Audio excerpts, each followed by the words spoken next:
I would like to begin by describing what I think is a critical issue for all countries. And this is the issue of why we need early identification and intervention. Probably everyone in this room is convinced, but we all have to deal with our governments, politicians, etc. And what I'm going to begin with is providing you with some ammunition. We've done some research with young people living on the street in Toronto, and we found that 82% of them had learning difficulties, learning disabilities that had not been properly identified or treated. We also studied all of the adolescent suicides in a 3-year period in Ontario, and we found that every single one of those suicides was a result of learning disabilities that had not been properly identified or treated.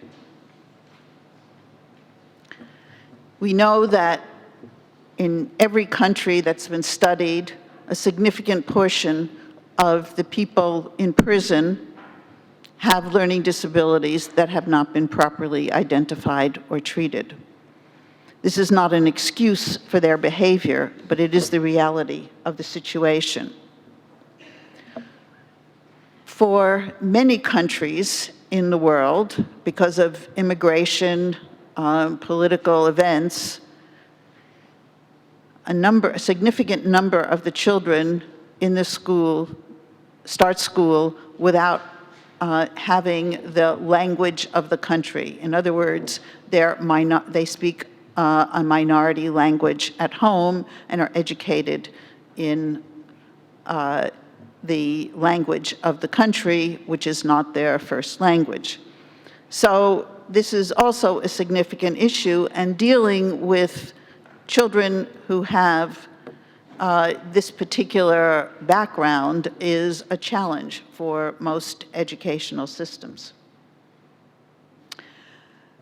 We also know that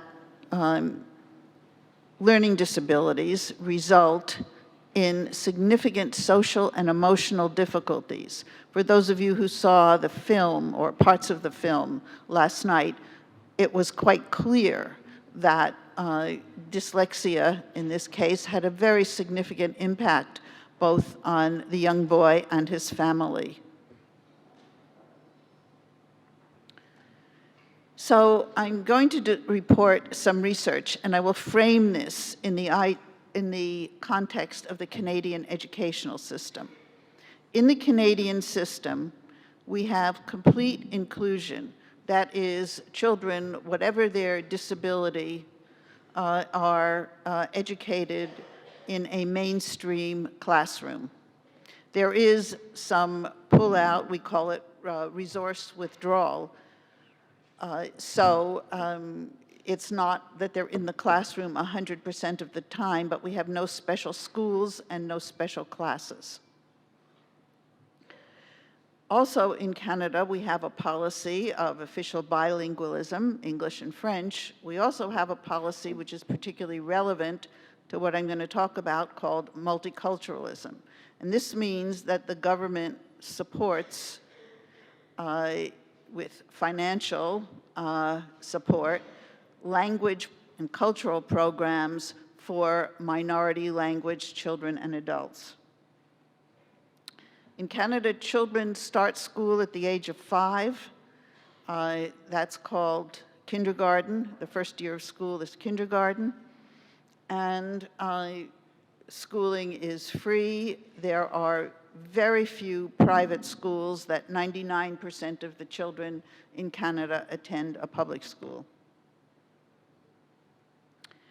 So the aim of the study that I am going to talk about is to identify children at risk for reading and other literacy difficulties, to provide an appropriate intervention, and then to assess the effectiveness of this intervention.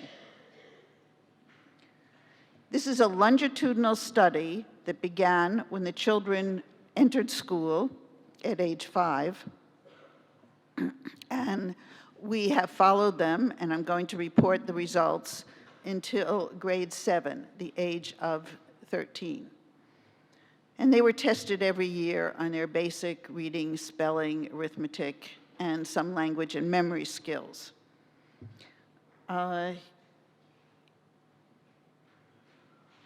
This is a study of all of the children in one of the school districts in Vancouver, the city in which I live, called North Vancouver. There were 30 schools in the district of varying socioeconomic levels, and 20% of the children in school come to school without knowing any English. So these are the languages. There are 31 languages represented in this district. The most common languages are Farsi, or Persian, the language of Iran, and Cantonese, the language of Hong Kong. When the children entered kindergarten, actually after they had 3 months of kindergarten, we administered a risk index, which I'll show you shortly, and these are the results. So we found that 25% of the children who had English as a first language showed up as being at risk, and 50% of the children who had English as a second language were at risk. These are the results at grade 7. So these are the same children who are seen in kindergarten all the way through to grade 7. And the red portion is the number of dyslexic children.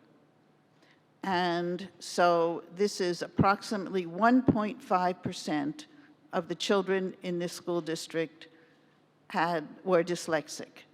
So I'm going to describe the screening process and the intervention that they received to achieve these results. So the children in this study improved very significantly, and the key was good reading instruction, which you'll hear about. And the percentage of dyslexics decreased to a very small number. So we developed a screening device that we hope would be effective, that would be brief, 15 to 20 minutes, and that could be administered by teachers and would provide useful information to teachers.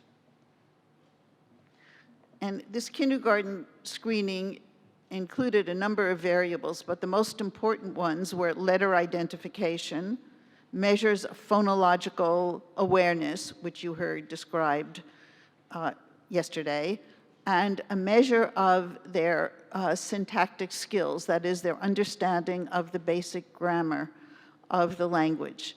And this is, of course, very important for reading. When you're reading text, your brain is making predictions about the kinds of words that are going to come next in the text. It's necessary for efficient and fast reading, and so we thought that this would be a very important skill to measure and to develop in children learning to read. So this is the letter identification task. They had to simply name as many letters as they could. And I think this is a very good measure of their exposure to print and what they've remembered of their exposure to print. And in studies, wherever letter identification has been studied in any country, it is a very good predictor of subsequent reading skills. Phonological awareness, as you heard, is the ability to break speech down into smaller segments. And first it's words, then syllables, and then phonemes, the smallest sounds. And I'll just show you some of the tasks that we used. This is an example of what we did for syllable identification. we would say, this is a picture of a rabbit. I'm going to say the beginning of the word, and you say the end. So we would say ra, and the child had to say bit. It seems like a very simple task, but it actually is very important for learning reading skills in virtually all languages. And children who are at risk for dyslexia, they haven't learned to read, so we can't call them dyslexic, have a great deal of difficulty with this task. In English, rhyme is very important. We have many what we call word families, rat, cat, sat, mat, fat, etc. And we have many highly frequent one-syllable words. This is very different from a language like French or Spanish, where rhyme is not such a key aspect of the language, but it is in learning English. And so we say, this is a cat, this is a fish, this is a sun, this is a hat, which sounds the same at the end as cat. And again, seems like a very simple skill, but it's really quite critical for learning to read in English. And one of the most important tasks is what we call phoneme identification. So we would say a word, and then we would say part of the word, and the child would have to say the sound at the end. So we would say, this is a picture of a cat. I'm going to say the beginning, and you say the sound at the end. So I would say cat, and the child would have to say t. As I said, it's very important to measure their awareness of the underlying grammar of the language. So we would say a sentence, and there would be a word missing. We would say beep when the word was missing, and they would have to supply the word. So one of the sentences was, Dad, beep Bobby a letter yesterday. So you have to supply a past tense, and you have to have subject-verb agreement. So this is obviously one of the critical features of grammatical features of the English language. Well, several years ago, we had one little boy say, Dad emailed Bobby a letter yesterday. So it's a new verb that's come into the English language, but it's an example of how you learn how to make a past tense in English. Okay, so we now have a new version of this tool called the Reading Readiness Screening Tool, and it is available in English and Portuguese and Spanish, and hopefully will be in some other languages. It will shortly be available on the internet, but in any case, it is free, and we would like people to use it and give us feedback about this tool. It's very brief. It takes no more than 20 minutes, and it's designed to be used by teachers. But it's the first step in doing something about dyslexia. So the intervention programs that I'm going to briefly describe took place in the classroom. And there were two major programs that were used. One was called Firm Foundations, which teaches basic phonological awareness and phonics skills. And the other program was called Reading 44. This is School District 44, which is a program that teaches reading comprehension strategies. And in addition to this, especially in the younger grades, there were a lot of literacy activities that included reading stories to children, having them act out stories, etc. So it was a language-rich environment. So the program called Firm Foundations, which is basically available as a booklet, a book, has lots of activities and games that are appropriate for young children, and it teaches these basic phonological awareness skills in addition to which it works on some vocabulary, which is really critical, especially if you have children who do not have English as a first language.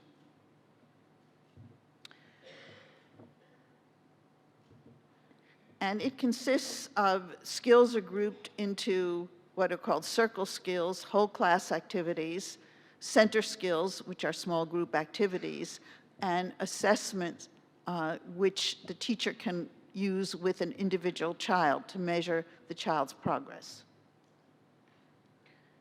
So I'll briefly show you the results at grade 7. This is when the children were 13 years old. So this is a basic word identification task. And they just have to see words and read the words. And you will see that the aqua-colored line is the children who have English as a second language, and the red line is, the red bar is children who have English as a first language. And this is a national test. And you can see that the children in both groups are above the 80th percentile, and there's no difference between them. That's if they're normal readers. If they're dyslexic, the green is the children who have English as a second language, and the yellow is the children who have English as a first language. So the dyslexics had significantly higher scores. The ESL dyslexics had significantly higher scores than the children who had English as a first language. We'll see this pattern repeated, and in answer to the question that was raised yesterday about children coming to school and being educated in a language that's not their first language, first of all, with the appropriate teaching, they can do very well, as you can see from the graph, but it's also quite clear that having a first language, and for a dyslexic, learning in a second language, there is an advantage. This was also true in what we call word attack, basic decoding skills, where you read words that are not real words, and you have to use your phonological skills to be able to read these words. Again, the same pattern. The dyslexic children who had English as a second language have higher scores than the dyslexic children who were monolingual English speakers. Okay. The same thing was true of this is a measure of reading fluency, how quickly the children would read non-words. And again, you see the same pattern, that having another language is an advantage for a dyslexic. By the way, these children were all dyslexic in English. Now, this is a phonological awareness task, which is a phoneme and syllable deletion task that's appropriate for older children. And again, you see quite a dramatic pattern, that the children who were dyslexic and had English as a second language had significantly higher scores, almost as good as the normal readers on this phoneme and syllable deletion task. These are the results for spelling. This is a spelling dictation task.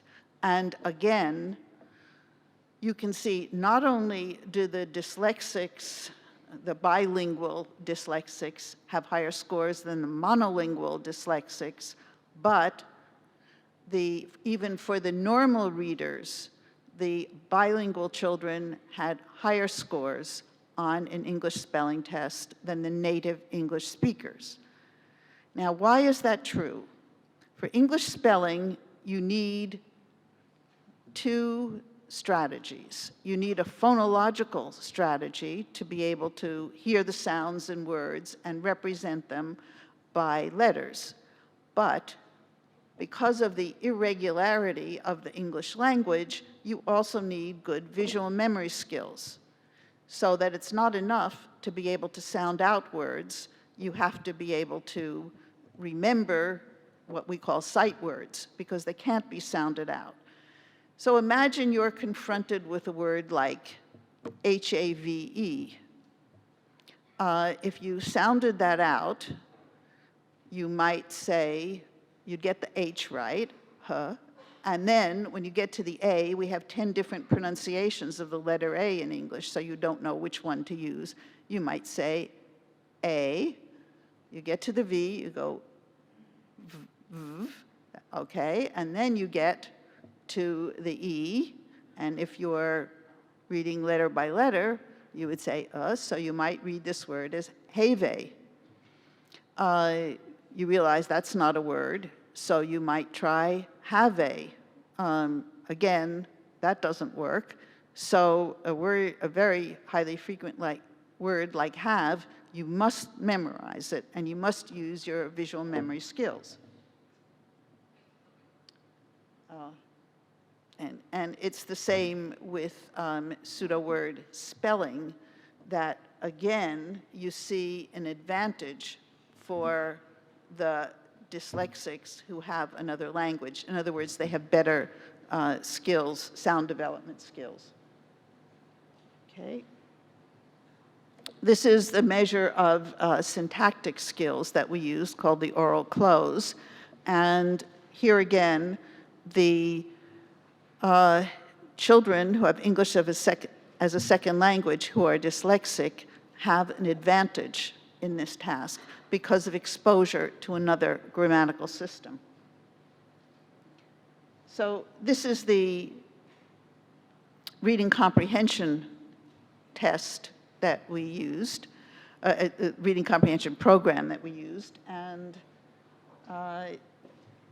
these are the results for the children at grade 7.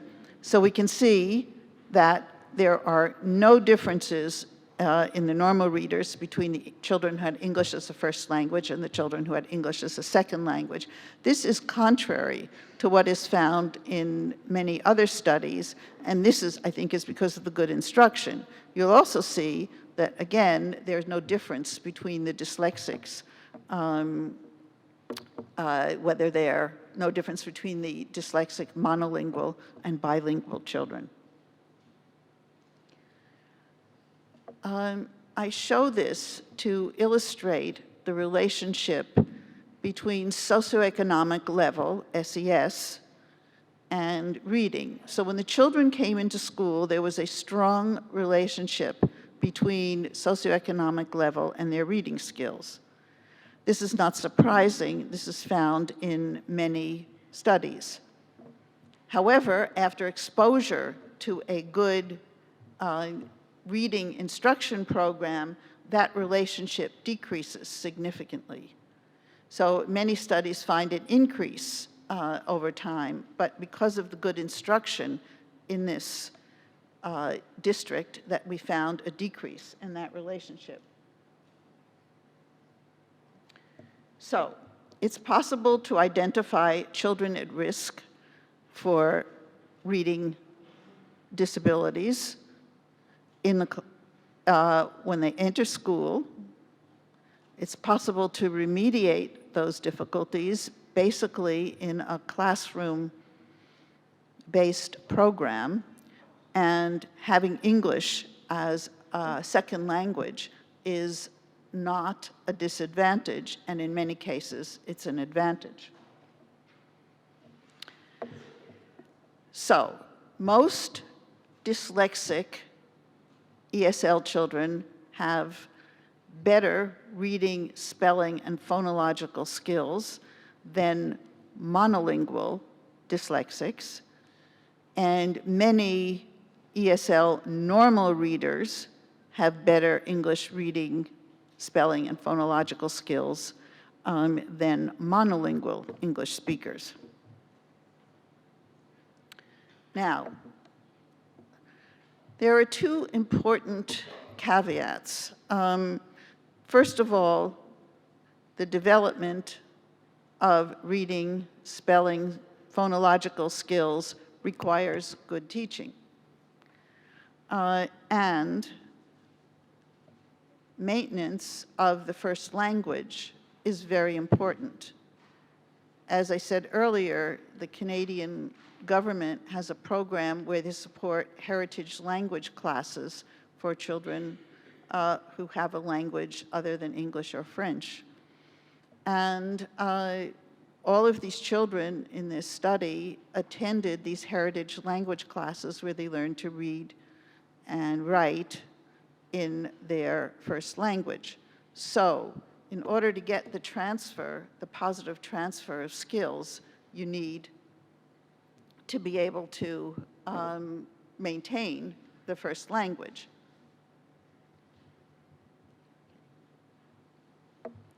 So these are some of the resources that you can find out more about these programs. They are very inexpensive and available to anybody who wants to use them. And what they are, programs that help develop, first of all, basic, the skills that are basic to the development of reading skills. And they also develop reading comprehension strategies and skills that are necessary for reading comprehension.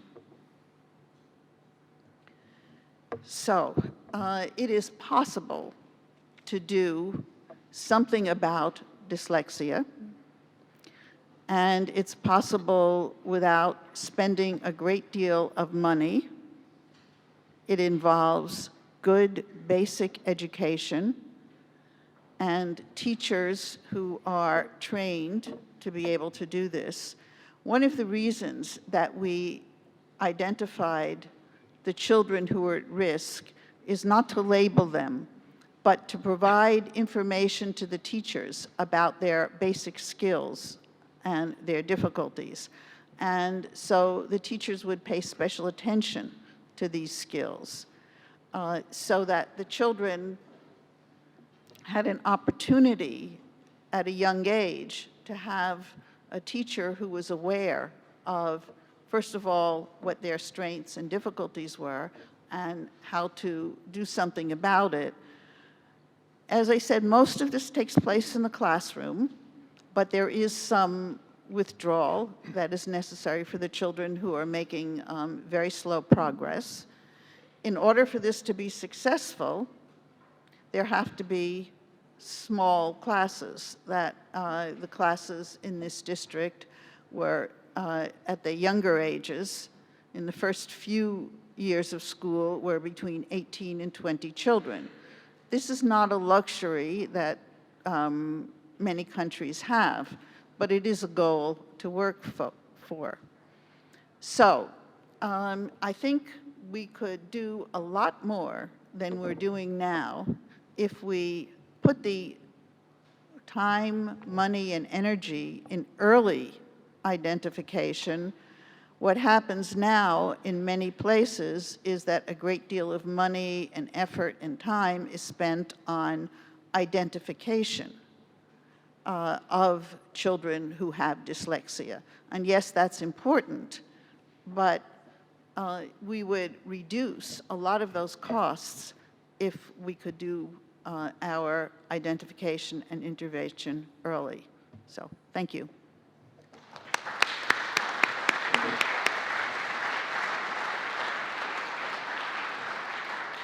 Thank you very much, Professor Siegel, for your presentation and for keeping the time limit.